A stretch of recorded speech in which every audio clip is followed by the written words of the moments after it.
आप सभी को मेरा हाथ जोड़ के प्रणाम। चलिए आप लोगों को जीतिया व्रत की लोक कथा सुनाते हैं।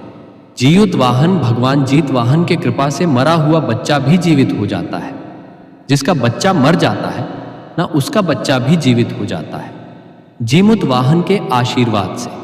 जिस भी महिला को जीमुतवाहन भगवान का आशीर्वाद रहता है मिलता है उसके बच्चे मर के भी नहीं मरते हैं। ये बात बिल्कुल सत्य है। जिया व्रत जो है बहुत प्रभावशाली व्रत है। इस व्रत के करने से बच्चे मर के भी नहीं मरते हैं। तो चलिए आप लोगों को जीमुतवाहन की कृपा की कथा सुनाते हैं।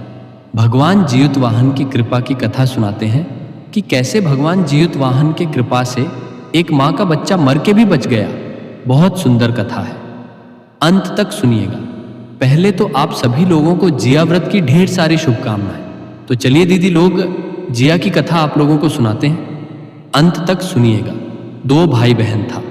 भाई अमीर था और बहन गरीब थी। बहन जो थी वह गरीब थी, माता पिता नहीं थे। तो बहन जो है कोई भी तीज त्योहार होता था तो बहन अपने भाई के घर आ जाती थी। क्योंकि बहन गरीब थी तो भाई के घर में किसी चीज की कमी नहीं थी, तो बहन अपने भाई के घर आ जाती थी। भाई जो था वो अपनी बहन को बहुत मानता था। भाई अपनी बहन को बहुत मानता था।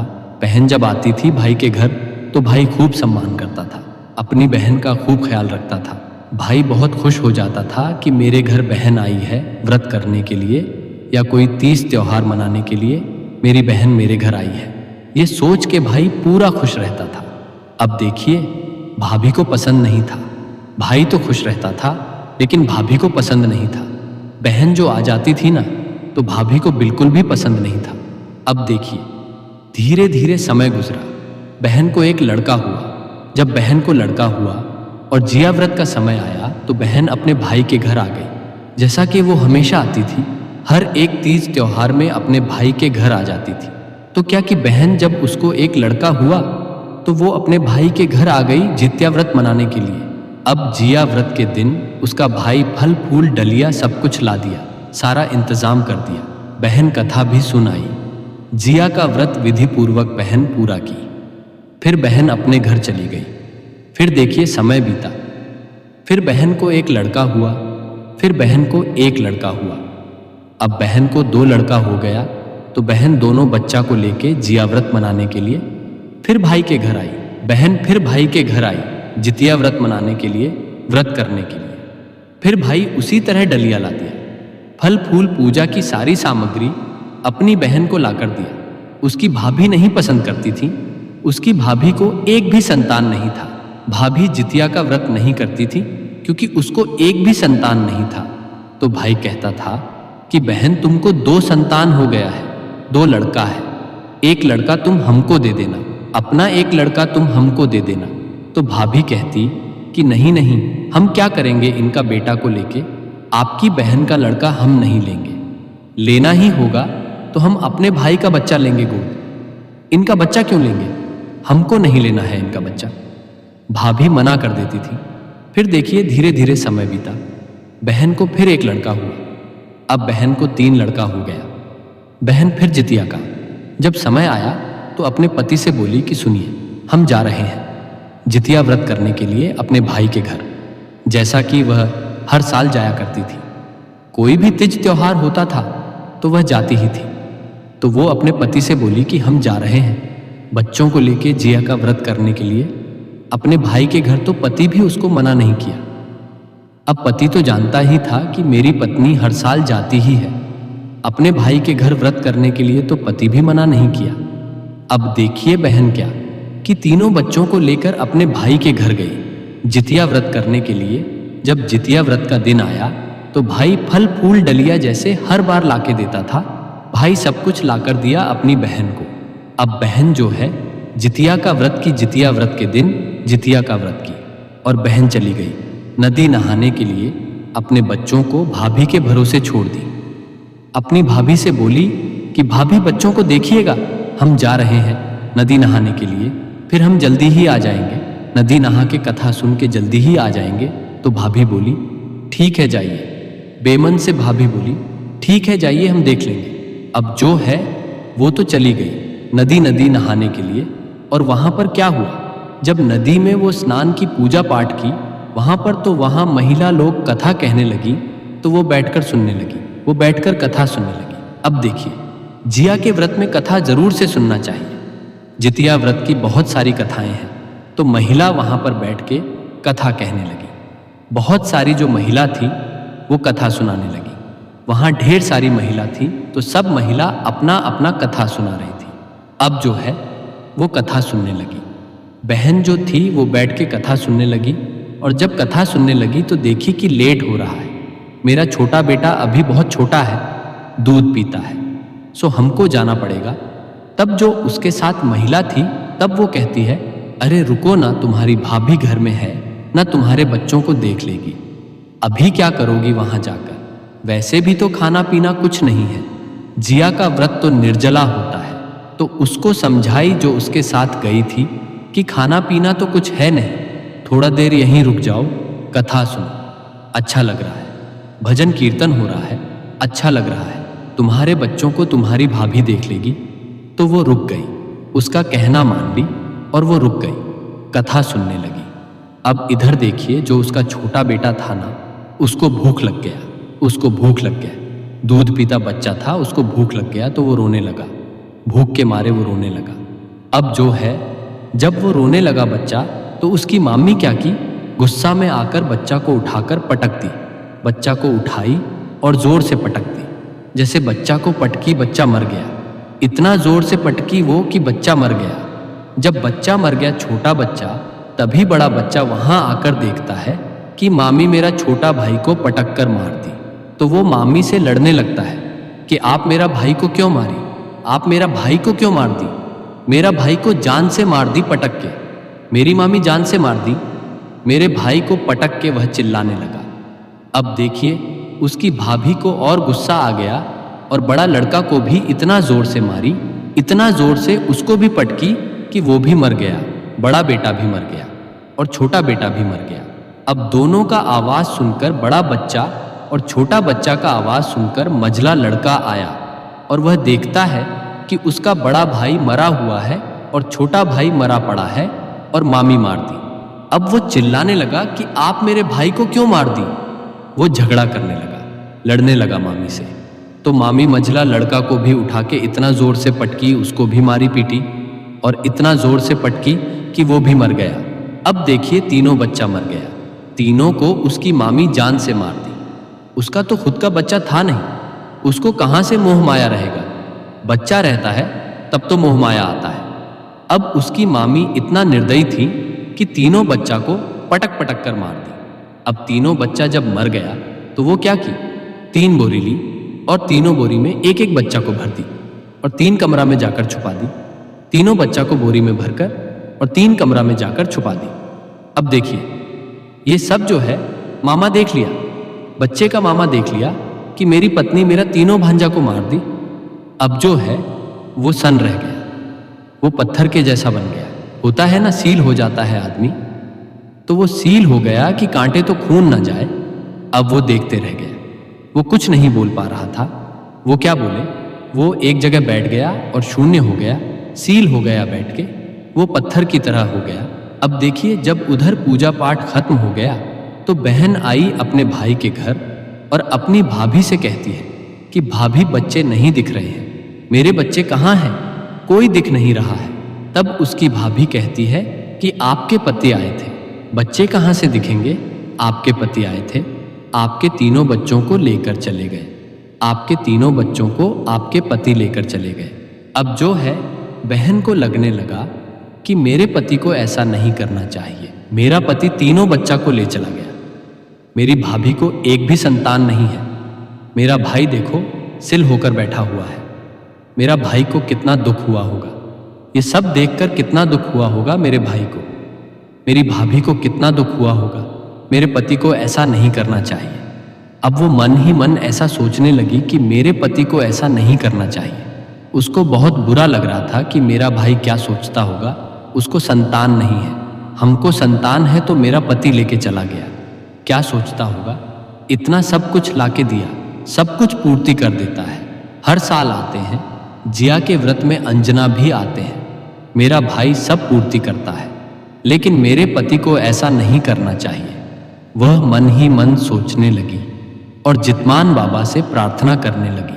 भगवान जीतवाहन से प्रार्थना करने लगी कि हे जीतवाहन, भगवान मेरे पति को सद्बुद्धि दीजिए, मेरे पति को ऐसा नहीं करना चाहिए। अब देखिए, वह सच्चे हृदय भाव से जिया का व्रत रखी थी, विधि विधान से जिया का व्रत वो कर रही थी, तो भगवान जीतवाहन को उस पर दया आ गया। भगवान जीतवाहन को उस पर दया आ गया। तब भगवान जीतवाहन वहां पर उसके पति के रूप में प्रकट हुए, उसके पति के रूप में वहां प्रकट हुए। जब वह अपने पति को देखी, उसको पता नहीं था कि जीतवाहन मेरे पति बनकर आए हैं। जैसे वह अपने पति को देखी, तब अपने पति से कहती है कि आप मेरे बच्चे को लेकर क्यों चले गए? मेरा बच्चा कहाँ है? आपको ऐसे नहीं ले जाना चाहिए। मेरी भाभी क्या सोचती होगी? मेरा भाई देखिए, सिल बैठा हुआ है, कुछ नहीं बोल रहा है। आपको ऐसा नहीं करना चाहिए। तब उसका पति कहते हैं, पति तो थे नहीं, वह तो जीमुत बहन थे, लेकिन पति के रूप में आए थे। तब उसका पति कहता है कि हम कहाँ ले गए हैं बच्चों को? हम नहीं लेकर गए हैं, हम तो अभी तुरंत यहाँ पर आए हैं। तब वो कहती है कि तब बच्चे कहाँ गए? अब वो घबराने लगी, उसको डर लगने लगा, अंदर उसका शरीर कांपने लगा, डर से कांपने लगा। वो थरथर करने लगी कि मेरा बच्चा कहाँ चला गया, कोई बच्चा नहीं दिख रहा है। तब वो अपनी भाभी को बुला के पूछती है कि भाभी, आप बोली कि मेरा पति लेकर गया है मेरे बच्चे को, लेकिन मेरे पति तो कह रहे हैं कि कहीं नहीं ले गए हैं। मेरे पति तो अभी तुरंत आए हैं, कहाँ है मेरा बच्चा? मेरा बच्चा कहाँ है?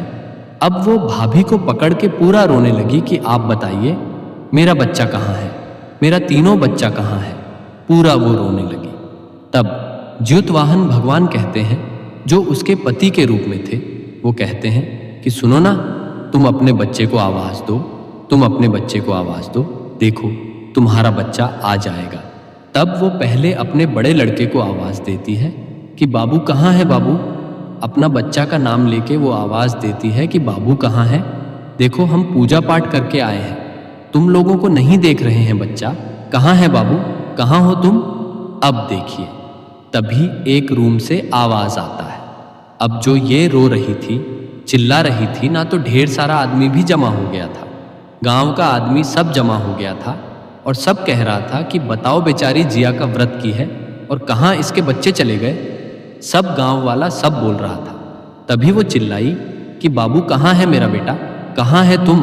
तभी एक रूम से आवाज आता है कि मम्मी हम यहाँ हैं, मम्मी हम यहाँ हैं, हमको मामी मार के बोरा में भर दी है, मम्मी हम यहाँ हैं, हमको मामी मार के बोरा में भर दी है।